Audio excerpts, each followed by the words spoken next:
We're live. Okay. Mike, you can go ahead now. Okay. Good afternoon. I'd like to take this opportunity to thank President Scott, Vice President Lightfoot, and City Council for scheduling this meeting on such short notice. We have an exciting opportunity to apply for a federal grant for $1.175 million to help us implement a nurse navigation program in our community. At this time, I'd like to introduce Dr. Jeremy Cushman, the Medical Director for the 911 Center in the City of Rochester. He will explain the grant and the program, and he'll take all your questions. Thank you. Thanks, Director. Thanks, Madam President. Again, good to see you, members of City Council. We do have an amazing opportunity.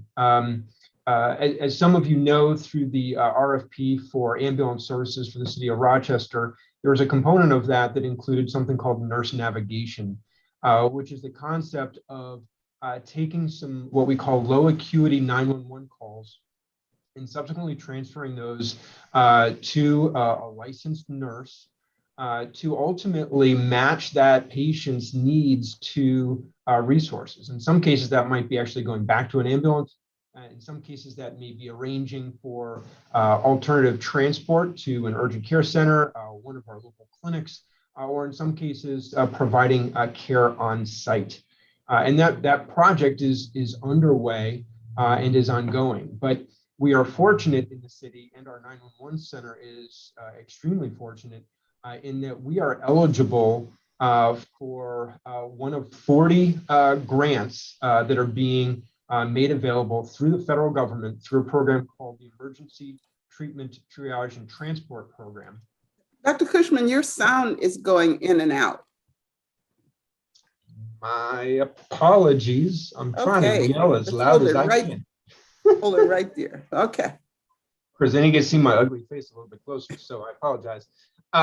So really what this opportunity and why this is being brought before you is that our city ambulance service provider, AMR, is eligible under this federal grant program, and our 911 center is eligible as well under this federal program for us to apply for up to $1.175 million over 2 years to implement a nurse navigation program. Now, again, we were in the process of doing this already, but what that means is being potentially eligible for these funds will really allow us to leverage all sorts of things, including some of the technology interfaces between our 911 center and our brand new computer-aided dispatch system, along with the nurse navigation provider, which is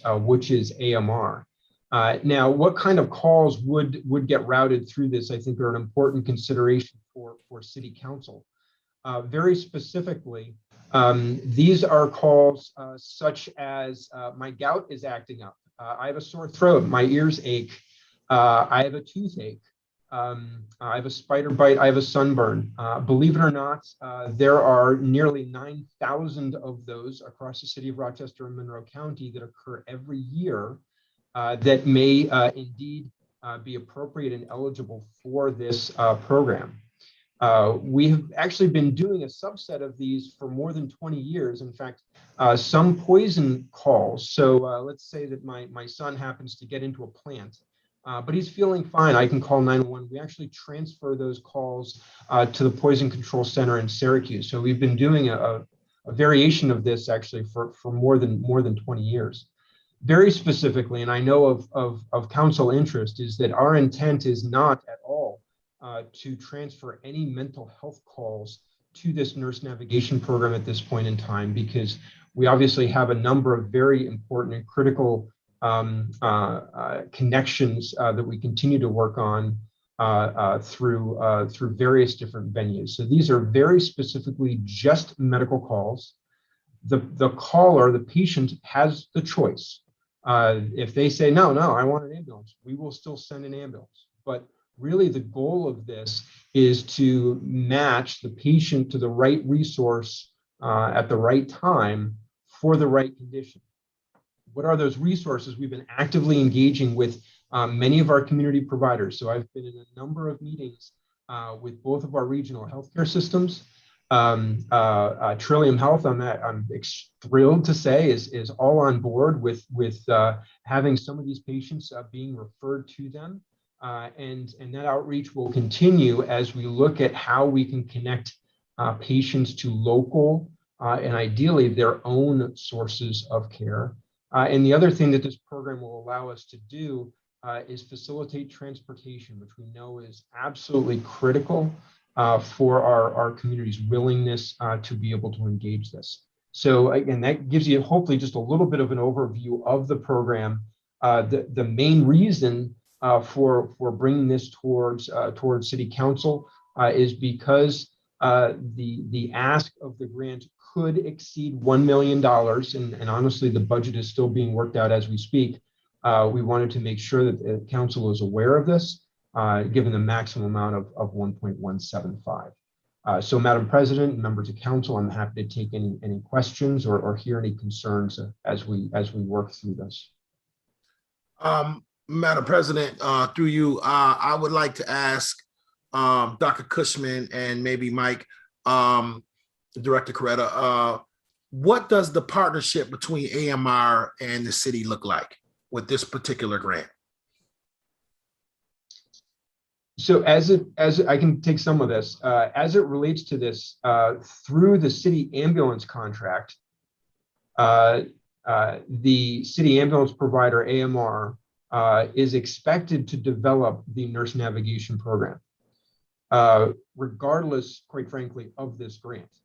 What this grant allows is for our ability to really not just make it work, but get the connections that otherwise might not be available simply because of initial startup funds.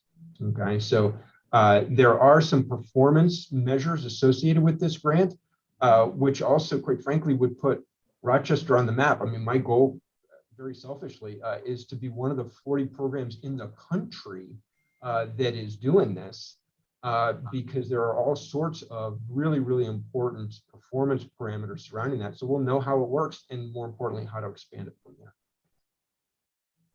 Dr. Cushman, how does this interface with 211?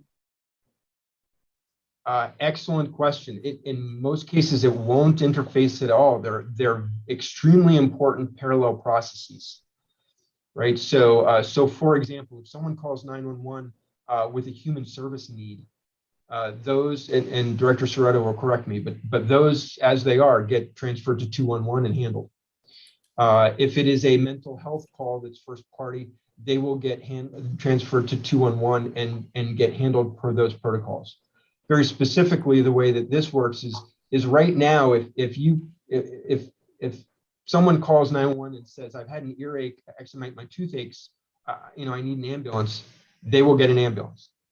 And what the goal here is to say, well, Mr. Cushman, I understand your tooth aches. Can you tell me a little bit more information? Well, after a little bit of work, we can connect you, Mr. Cushman, with the dental clinic that has already agreed to, for example, take unscheduled patients, and maybe I can get transport later today by a Lyft or other alternative transport, or maybe I get an appointment scheduled tomorrow morning, which in the end, to me, helps the patient out, really helps our EDs and our emergency care system, so that these low acuity patients can truly get much more, if you will, continuity of care related to that. So the call comes into 911, most likely. Does the 911 operator make the assessment as to whether it's low acuity, or how does that transition happen? Yes, that's correct, Madam President. So our 911 center uses an internationally accredited standard for triaging calls for medical assistance. And within those, in many cases, we are able to identify these, again, we call them low acuity. I don't know if that's really a good name, because it's important for the caller, calls that we, Director Serrato and generally under my guidance from a medical perspective, recommend would be safe and appropriate for transfer over to the nurse navigator. So again, if someone called for chest pain, they would never get sent over to the nurse navigator. We would not delay a 911 response for that at all. Again, we're looking at things like earaches, like my toothaches, and so forth.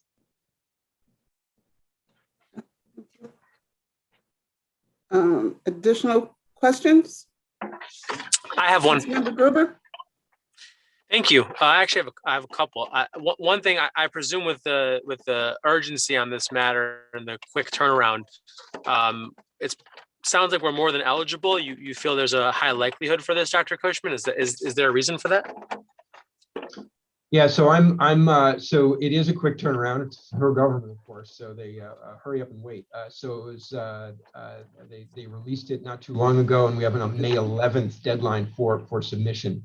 Why do I think that we are competitive? I think we're very competitive because we are a very large 911 center serving a very diverse community, city, county. You know, this program is not exclusive to the city. It will nurse navigation will affect the town of Greece, or the town of Parenton, or any other caller to the 911 center. It is not unique just to the city, but obviously as the 911 center is being managed through the city, the choice was to fulfill this grant through that. So just my general knowledge of 911 centers around the country, we are able to leverage AMR's experience. They do this in a number of other cities currently, which allows us to have relatively low costs associated with it, which makes that really attractive.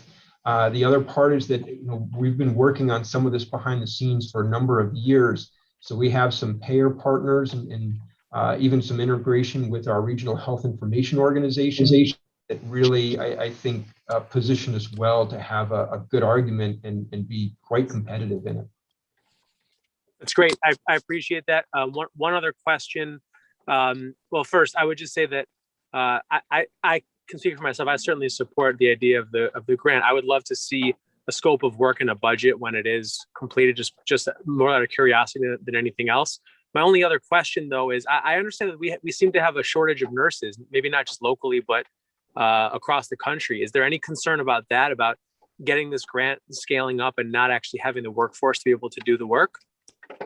I think that's a very, very fair question, Councilmember. Again, what I think that the advantage that we have in quite frankly partnering with AMR as the nurse navigation providers, that they are able to leverage a call center, that although that call center will not be local, the resources that we are sending patients to are. And so, although again, the nurse will be licensed in the state of New York, they are able to leverage nurses with licensure in multiple states to be able to have the economies of scale to really make something like this actually work, which is, with all due respect, Councilman, I don't think we would be able to get this off the ground if we didn't, to your very point, if we were to try to build this from the ground up without leveraging a partner that already does this. Got it. Thank you. That's very helpful, and very excited about the opportunity. Additional questions? Yes, Madam President. Is there a telemedicine component, Dr. Cushman, to this system? Council member. So not yet. This to me is, and sorry if I get all excited because I am. This is the start of there's all sorts of other stuff that has the potential to get connected into this. Telemedicine is one big part of that. So AMR does have that already set up. Again, starting with conversations with some of our local providers, that's likely not going to happen on day one. But as we continue to build this, I think that's going to be an extraordinarily powerful opportunity for members in our community to connect with the providers in our community through telemedicine to be able to not even leave the home. In fact, I was talking with a home health service today who's really interested, and I'm like, hey, we'll get there. Right now, we're looking at how we can get people to bricks and mortar sources of care. But the opportunities, to me, this is a gateway to how healthcare is being transformed. And again, this is being funded through the Centers for Medicare Services. This is how the federal government is trying to push not just Medicare, but ultimately getting the states under Medicaid to be able to do that, which is going to do that. Thank you. What would be the term? How long? The grant itself, the application period is for 2 years. The first year is up to $700,000 in reimbursements for various costs depending on the budget proposal, and then second year is $475,000. Because really, obviously, what they're trying to do is make sure that this is not that this is sustainable, if you will, right? This is sustainable not with federal grant dollars, and so sustainability of this is a big part of it, which is why we've been having conversations with Excellus Blue Cross, Blue Shield, MVP Healthcare, and some of the others who are obviously very interested in this, to be able to make sure that there's a sustainable funding model for this, so that truly it can be self-sustaining. We're not relying on obviously city government or anything else, quite frankly, to be able to maintain this, because the goal is to ultimately lower overall healthcare costs, and everybody can bear that. Okay. Any additional questions or comments of anyone?